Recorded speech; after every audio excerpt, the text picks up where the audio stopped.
بسم اللہ الرحمن الرحیم۔ السلام علیکم۔ وہ 4 وقت جب حضرت جبرائیل علیہ السلام بھی آزمائے گئے۔ ایک دن حضور نبی کریم صلی اللہ علیہ وآلہ وسلم نے جبرائیل علیہ السلام سے پوچھا، اے جبرائیل علیہ السلام، کبھی ایسا بھی ہوا ہے کہ آپ کو آسمان سے زمین پر نہایت عجلت اور برق رفتاری اور نہایت مشقت کے ساتھ فوراً زمین پر اترنا پڑا؟ جبرائیل علیہ السلام نے جواب دیا، یا رسول اللہ صلی اللہ علیہ وآلہ وسلم، 4 مرتبہ ایسا ہوا ہے کہ مجھے نہایت سرعت کے ساتھ فوراً زمین پر اترنا پڑا۔ حضور نبی کریم صلی اللہ علیہ وآلہ وسلم نے حضرت جبرائیل علیہ السلام سے پوچھا، کس موقع پر؟ جبرائیل علیہ السلام نے عرض کی، اے اللہ کے رسول صلی اللہ علیہ وآلہ وسلم، پہلی مرتبہ جب حضرت ابراہیم علیہ السلام کو آگ میں ڈالا گیا تو میں اس وقت عرش الہی کے نیچے مقام سدرۃ المنتہا پر تھا۔ مجھے حکم ہوا کہ جبرائیل، میرے خلیل کے آگ میں پہنچنے سے پہلے فوراً میرے خلیل کے پاس پہنچو۔ چنانچہ میں بڑی سرعت کے ساتھ اس سے پہلے کہ وہ آگ میں پہنچتے میں ان کے پاس پہنچ گیا۔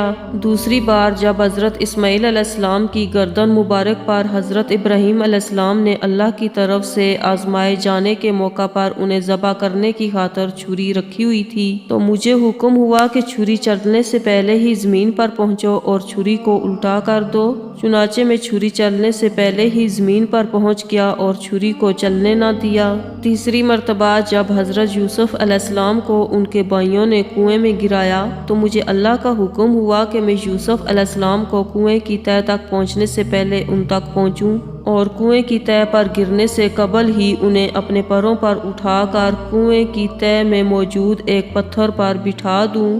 چوتھی مرتبہ یا رسول صلی اللہ علیہ وآلہ وسلم، جب کافروں نے آپ صلی اللہ علیہ وآلہ وسلم کے دندان مبارک کو شہید کیا تو مجھے حکم ہوا کہ جبرائیل، فوراً زمین پر پہنچو اور میرے محبوب کے دندان مبارک کا خون زمین پر گرنے نہ دینا۔ زمین پر گرنے سے پہلے ہی وہ خون اپنے ہاتھوں پر لے لوں، اور اے جبرائیل، اگر میرے محبوب کا خون زمین پر گر گیا تو قیامت تک زمین سے نہ کوئی سبزی اگے گی نہ کوئی درخت۔ چنانچہ میں بڑی سرعت کے ساتھ زمین پر پہنچا اور آپ صلی اللہ علیہ وآلہ وسلم کے خون مبارک کو ہاتھوں پر لے کر ہوا میں اڑا دیا۔ مزید اچھی ویڈیوز دیکھنے کے لیے میرے چینل کو ضرور سبسکرائب کریں۔ جزاک اللہ۔